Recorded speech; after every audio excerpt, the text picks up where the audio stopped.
Nobody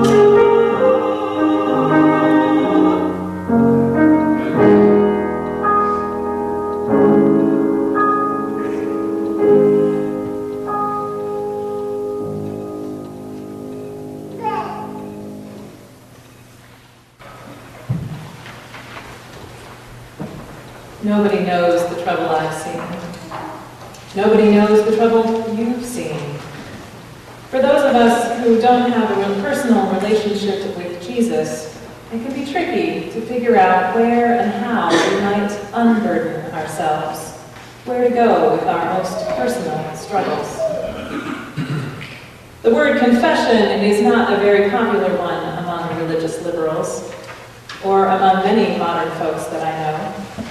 To confess literally means to acknowledge, but we hardly know the term apart from its religious context as an acknowledgement of sin.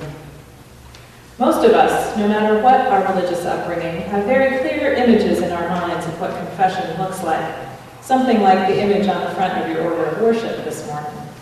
A child leans in, priest on the other side, offering up the sum of his sins in name and number in order to make things right with God and be told how to make them right if he hasn't already figured it out. That image in itself wouldn't be too worrisome if not for the emotions that it brings with it. Ourselves as guilty children, facing the task of naming those sacred rules we've broken, and how sorry we are. We find ourselves draped with a heavy blanket labeled not good enough, struggling for light and air. Because we know we will be back to that confessional, that often our desire to be and do good is far greater than our ability. It's not a pleasant feeling. We have no end of interest in the sins of others. The more scandalous, the better. We hardly would have any entertainment industry at all in this country if it were not for other people's imperfections. The money spent on the coverage of transgressions of Tiger Woods alone could probably have lifted a nation like Haiti out of poverty. If Jesus were to show up here, as he did in the story in John's Gospel, to say, "Let those among you who are without sin cast the first stone," I think our television and radio and internet would fall blank and silent, never to be heard from again.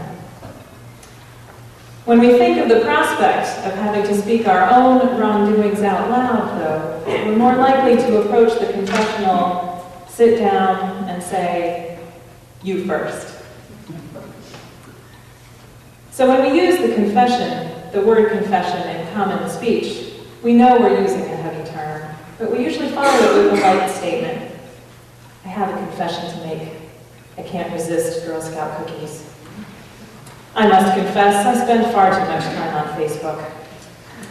We know that the word confession itself will make the listener lean in, anticipating some juicy revelation, and then we get playful. A true confession is out of the question, of course, at least in polite company. "You first." People of faith around the globe and in every religious tradition have practices of confession. It seems that it is universally acknowledged that people aren't perfect. In fact, we're sometimes not even good. And if we are to try to be good, we need a place to leave behind the bad that we've done, a relationship in which we can speak the truth of our failures. Every theistic tradition puts a direct relationship between an individual and God front and center, and makes that the main location for confession and reconciliation. And of course, the role of religious traditions themselves has been to give some shape to that relationship, including sometimes using human intermediaries, priests, ministers, rabbis, imams. Vast volumes around the world have housed enormous lists of the kinds and quality of human transgressions. Sins have been studied and categorized in incredible detail in every tradition. If I were to venture a guess as to why, I'd have to say it's because they're much more familiar and interesting to us than the virtues. And yet, for all our awareness of them, we don't seem to have come a very long way toward enlightenment or exaltation. At its simplest, sin is the distance between who we are and who we want to be. In religious terms, that destination, that who we want to be, is usually cast as an intimate closeness with God or Source. For Buddhists, it's nirvana. For Hindus, moksha, the place of enlightenment where we return to oneness and bliss and are free from the cycle of rebirth and suffering. For Christians, Jews, and Muslims, it's deep connection with God so that we are able to be agents of God's power and will in the world. For earth-centered faiths, it's an intimate connection and relationship with all that is, an awareness of the sacred dwelling in everything. Few of us feel any of those types of connection deeply, much, if any, of the time. And a sense of pain and the distance from that hoped-for destination is the pain of sin, the cycle of suffering. So we have a human need to speak that suffering, and there's plenty of evidence of a universal need to confess in the most general sense. We need to fess up to what we've done in some form or fashion, because when we don't, it festers in us. Secrets are psychologically damaging to the holder of them because, like the monsters under a child's bed, they get bigger in the dark. In the recesses of our minds and hearts, the wrongs we've done by our actions and inactions easily build up. Rather than being suffocated under that heavy blanket of not being good enough, the guilt and shame that goes around with carrying the weight of our misdeeds, a regular practice of confession can free us from some of our most difficult problems. Because let's face it, most of us don't have big sins to confess daily. At least I hope not. We haven't stolen a car or committed adultery or killed anyone. Not daily, anyway. But we have been far from who we know we should be. We've kept quiet when we should have spoken up. We've lost our temper when the situation called for compassion. We've not listened closely to those we care about. We've spoken less than the truth for fear of what the truth might cost us. So where do we take the need to speak those truths? Where can they be held? There's quite an active industry of secular confessional venues in the new media these days. All over the internet are sites devoted to anonymous posting of people's secrets, which almost always amount to confessions. A site called Post Secret invites people to send their secrets on the back of a postcard, and images of the card are posted for all to see. Another, called Group Hug, says it's a place for online confessions, though most of the confessions actually are just the rants of jilted lovers. Yet another, called I Can't Keep a Secret, lets readers vote on the secrets posted. The choices are tell the world or keep it to yourself, and a running tally appears underneath each revelation. When I came across these sites, I found myself both fascinated and disturbed. For all the world to see were both seemingly sincere cries for help, people saying that they thought about suicide daily, or that they were powerless over alcohol, along with posts that were dripping with sarcasm and outlandishness. The end result is that a lot of people's pain was offered as entertainment. Because the posts are anonymous, there's no way to respond or intervene directly with someone. The truth is just there, listed randomly with other people's frivolity. You don't know if the audience is laughing or crying along with each, or some little bit of both. Posts like, I've been cutting myself for 8 years, pop up randomly next to, I'm sorry I broke your mirror, it was an accident. Which in turn appears with, I'm taking pleasure in watching my roommate gain a freshman 15. And there's a whole list of other things that's not appropriate for me to say in worship. On the one hand, a place for people to share their truth in such a public forum can be a good thing. Folks reading others' inner lives and struggles can find comfort and solace in their own. And meeting face-to-face might never make that sharing possible. That's a good thing. But the overwhelming feeling I got from reading the websites is much like the feeling I get when arriving at an airport baggage carousel after a trip. You know how there are always those bags that are going round and around in between flights that don't ever get picked up? So the new flight's baggage comes in and fills the carousel, everybody takes their stuff and leaves, and then there are still those mysterious suitcases traveling round and round. Ever wonder where it goes?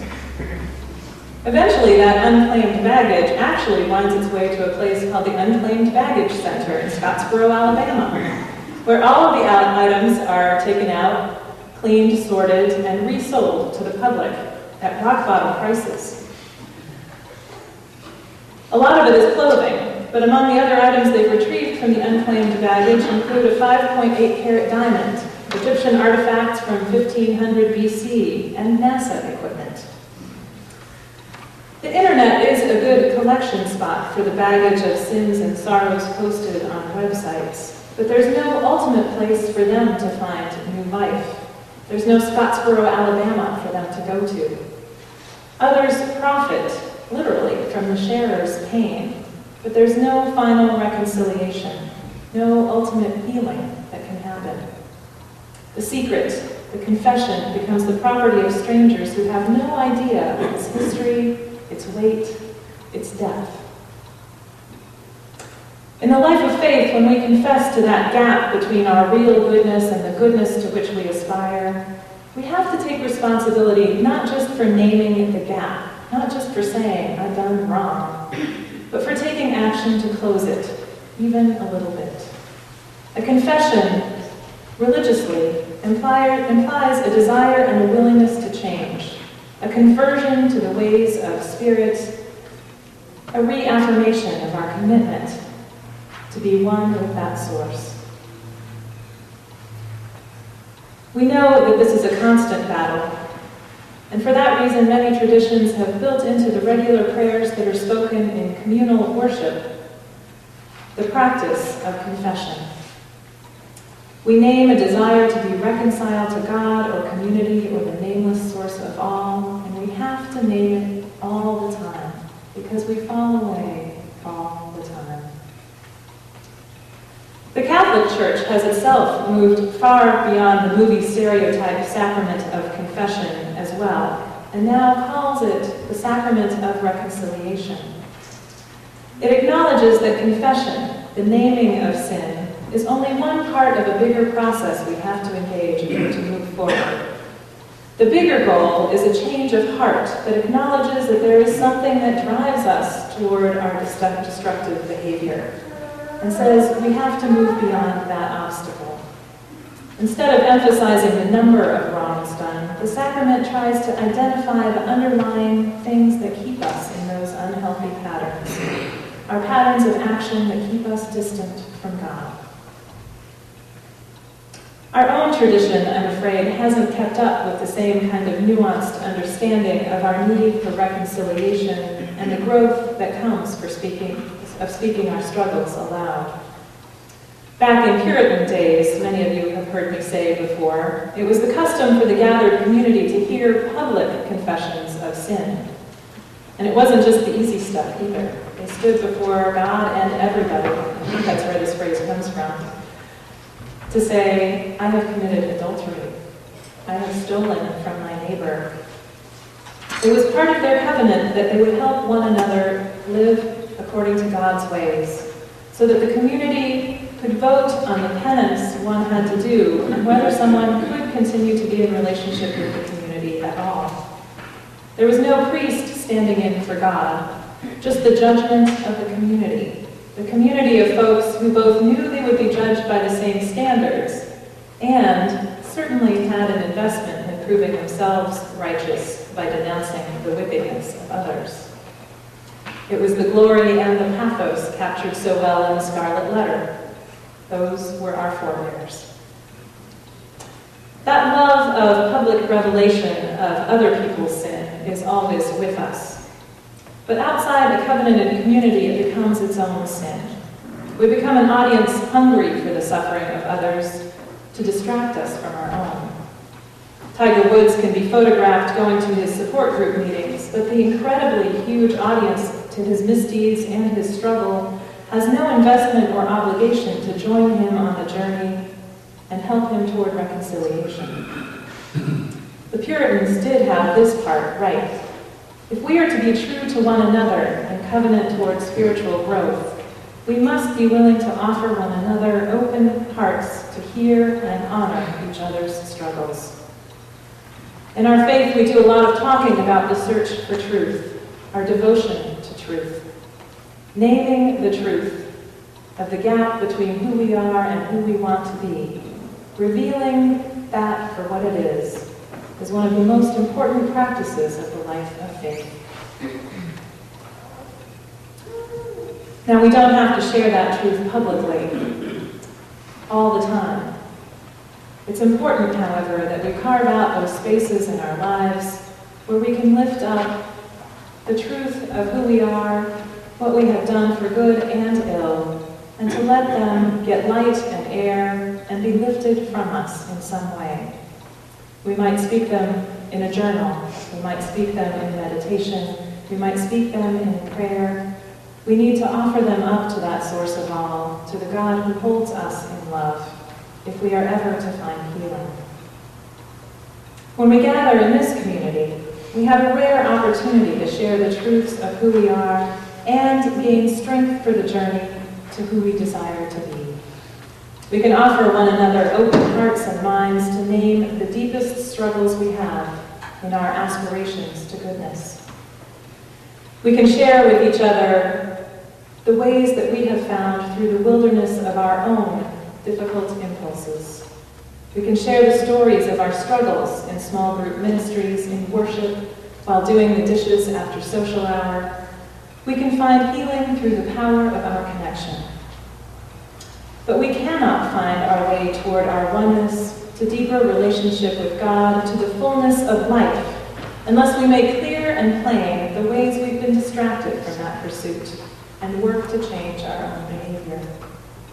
It's a practice that has to be constant in our life of faith, and it's a practice that can bring us deep joy as we grow in our own connections and deepen into the truth that lives in our hearts. Let's claim one another's baggage, open it up, and find ways to weave the contents into a fabric of hope, to give it new life in this spiritual community devoted to the good in all. We belong to each other. We are held in love. We are already enough, and we can always do better. So may we do. Amen. Good morning. I'm Andrew Maloney. I'm a trustee of First Parish and a trustee of the Henry B. Martin Fund and the Swift Charity. The priest asked me to speak to you this morning about how First Parish has created a platform for another type of social action, helping the poor and disenfranchised in Milton. Many of you are aware that about 25% of our endowment is restricted in the Parish Members Fund and in the Milton Residents Fund. Some of you know that the proceeds from the restricted part of the endowment, together with funding from two other charities, the Henry B. Martin Fund and the Swift Charity, provides funding for the social work office, which in the person of Diane Ferrari is located in the link. The restricted part of the endowment generates about $45,000 a year. The related funds from the Henry B. Martin Fund and the Swift Charity together generate about $120,000 a year. With this, Diane manages a caseload of 60 needy families in Milton, including some members of our own congregation. This is done by way of quarterly grants of $500, which total $120,000 a year, and it's used by the recipients for food and clothing, heating and utility bills for the working poor among us, which are increasingly single heads of household with young children. Diane is assisted by a small working group which includes our minister, Parsia, and members Enid Chapman and Anne-Marie Buckland. Through Parissa's involvement in the Milton Clergy Association, the social work office at First Parish has become known throughout the town. Diane is also known to Milton's clergy, the selectmen, the police department, Milton Hospital, and the Council on Aging. About 8 years ago, the Copeland Foundation, which many of us know through the Milton Foundation for Education, gave a $5,000 grant just before the holidays to the 6 churches in Milton. Based on Sherry Dolgen's thoughtful thank you note, Sherry was Diane's predecessor in the social work office, which detailed, with confidences intact, information about how the funds were dispersed to needy Milton residents. The residents in the following year gave $35,000 directly to Diane's office. The selectmen in the town who distribute $15,000 annually through the Governor's Stoughton Fund rely on Diane's guidance as well. More recently, a group of socially active women in Milton created Helping Hands, which has fundraising parties on an ad hoc basis. Helping Hands has raised and donated upwards of $15,000 a year for special situations in Milton. Diane has reached out to them for assistance in such special situations. Diane reported recently that she also receives about $5,000 a year annually in direct contributions. Taken all together, there's more than $250,000 which flows through the social work office and out into our greater community. We all know that First Parish is a special place. Because of this outreach and service to the community, many people in the greater community of Milton also think of First Parish as a special place. When you support First Parish, you can feel proud of the level of engagement First Parish has in our community. Thank you.